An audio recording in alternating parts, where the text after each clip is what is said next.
Bienvenue sur Minoubliable, le podcast qui vous accompagne avec bienveillance dans le deuil de votre chat. Je suis Laure et après avoir traversé plusieurs deuils difficiles de mes compagnons félins, j'ai décidé de créer cet espace pour vous offrir du réconfort et un soutien pour mieux vivre cette épreuve. Ici, vous trouverez des conseils, des réflexions, mais aussi des témoignages pour mieux comprendre le deuil animalier, pour apaiser vos émotions et bien sûr, pour honorer la mémoire de votre compagnon bien-aimé. Alors installez-vous confortablement et prenez ce moment pour vous. Accueillez vos émotions sans les juger et laissez-les simplement s'exprimer comme un hommage au lien unique que vous partagiez avec votre chat. Bonjour et bienvenue dans le tout premier épisode de Minoubliable, le podcast pour traverser ensemble le deuil de nos chats. Je suis Laure et je suis vraiment très émue de vous accueillir aujourd'hui parce que ce podcast, c'est un projet qui me tient à cœur depuis longtemps. Et dans cet épisode, j'aimerais justement vous raconter pourquoi je l'ai créé, mais aussi ce que vous pourrez y trouver. Si vous écoutez cet épisode, c'est peut-être parce que vous traversez en ce moment ou que vous avez traversé récemment cette épreuve difficile qui est celle de perdre votre chat.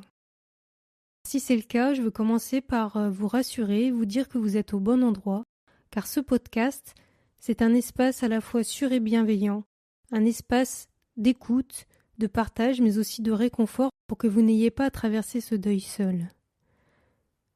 Nous y parlerons de la douleur, sans jamais chercher à la minimiser, ni juger ce que vous ressentez, mais aussi de la façon de trouver des clés pour continuer à avancer malgré cette douleur, cette épreuve qui semble insurmontable.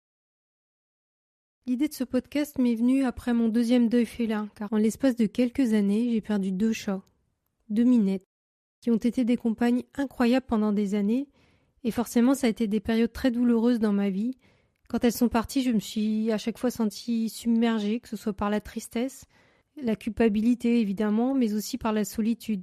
Car même si les gens autour de moi étaient aimants et bienveillants, j'avais l'impression en fait qu'ils comprenaient pas réellement ce que je ressentais. Et donc finalement j'ai eu un besoin énorme de me rattacher à quelque chose pour traverser cette épreuve. Je voulais à la fois comprendre ce que mon chat avait pu ressentir dans ces derniers moments. Je voulais essayer de me sentir un peu moins coupable, à la fois par exemple par rapport à ce que j'aurais pu faire pour détecter plus tôt sa maladie ou ce que j'aurais pu faire pour que ces derniers jours soient un peu plus paisibles. Et puis bien sûr, moins coupable par rapport à l'euthanasie. J'avais aussi envie et besoin de lire des témoignages d'autres personnes qui étaient dans la même situation que moi. Je voulais comprendre moi-même ce que je traversais et puis je voulais aussi savoir comment j'allais faire pour pas oublier mon chat parce que je me rendais compte que j'avais très peur que les souvenirs s'envolent et qu'ils s'envolent surtout très rapidement. C'est alors que j'ai commencé à chercher des ressources et à lire. J'ai lu beaucoup, énormément même, des nuits entières. Toutes ces lectures, elles m'ont aidée. Ça a été un cheminement douloureux, mais ça m'a vraiment aidée. Mais surtout, ça m'a montré à quel point nous avons besoin de réconfort, l'impression de ne pas être seul et puis l'impression aussi qu'on est compris dans cette douleur qui finalement est assez particulière. Mais une fois que j'avais fini tous ces livres, que je les avais reposés sur ma table de chevet, je me suis demandé, ok, mais maintenant, qu'est-ce qu'il en est ? Qu'est-ce que je deviens ? Je sentais en fait que j'avais besoin de quelque chose qui m'accompagne plus longtemps sur la durée. Et c'est là qu'est née l'idée de Minoubliable. Je me suis dit, et si je pouvais créer cet espace qui m'a tant manqué ? Un endroit de réconfort et de soutien où on pourrait parler librement du deuil félin, sans jugement, sans honte et avec beaucoup de bienveillance. Un endroit où on pourrait écouter des témoignages. Un endroit où on pourrait trouver des réponses aux questions que l'on se pose pendant cette épreuve. Mais aussi un endroit où on pourrait trouver des outils pour aider à garder vivante la mémoire de nos chats. Justement, en parlant de mémoire, vous l'aurez sûrement compris, le nom Minoubliable, c'est justement un clin d'œil à cette mémoire de nos chats. Il vient du mot minou, qui est un surnom affectueux pour nos chats qu'on donne souvent à nos chats, et du mot inoubliable, parce que, vous le savez, nos compagnons à 4 pattes laissent une empreinte indélébile dans nos vies, et ils méritent d'être honorés et célébrés même après leur départ. Et donc je trouvais que ce nom Minoubliable était parfait pour ce podcast. Je veux que ce podcast soit comme un compagnon, une voix apaisante pour vous accompagner dans ce moment. Parce que la perte d'un chat, ce n'est pas juste un animal qui disparaît, c'est un lien unique, une histoire, une part de nous qui part. Dans les prochains épisodes de Minoubliable, vous pourrez trouver à la fois des conseils, que ce soit pour comprendre le deuil félin ou pour continuer à avancer. Parce que malgré la douleur et le vide, il faut qu'on essaye de continuer à avancer. Vous pourrez également trouver des idées concrètes pour vous aider à ancrer les souvenirs de votre chat.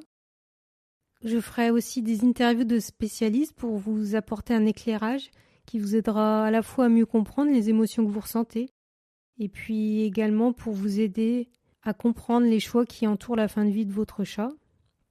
Nous partagerons aussi des témoignages de personnes qui, comme vous et moi, traversent ou ont traversé cette épreuve difficile. Et puis parfois, ce sera juste des moments de réconfort, des mots, des histoires apaisantes pour vous aider à trouver un peu de sérénité. Dans tous les cas, mon objectif, c'est de pouvoir vous offrir un espace de soutien et vous apporter l'assurance que vous n'êtes pas seul dans ce moment. Mais surtout, j'aimerais vous offrir un espace d'espoir parce que même si cette épreuve est douloureuse, même si le cheminement est long, il est tout à fait possible de la traverser et de réussir à se reconstruire. Avant de conclure cet épisode, j'aimerais vous laisser avec une pensée. Gardez en tête que chaque chat que nous avons aimé laisse une empreinte unique dans nos vies. Que ce soit leur amour, leur présence, leurs petites habitudes, tout ça, ça fait partie de notre histoire. Et même après leur départ, ils restent vivants dans nos souvenirs et dans nos cœurs, et ça, c'est merveilleux. Je vous remercie du fond du cœur de m'avoir écouté. Si vous avez aimé, n'hésitez pas à vous abonner au podcast et à le partager avec d'autres personnes qui pourraient en avoir besoin. Vous pouvez aussi me rejoindre sur le compte Instagram de Minoublia pour partager votre histoire ou me poser vos questions. Je vous retrouve très vite dans un prochain épisode. Prenez soin de vous et surtout n'oubliez pas, vous avez le droit de prendre le temps qu'il vous faut pour cette épreuve. Vous avez le droit d'accueillir vos émotions, de pleurer. Et surtout, vous avez le droit de chérir à votre manière les souvenirs précieux de votre chat. À très vite.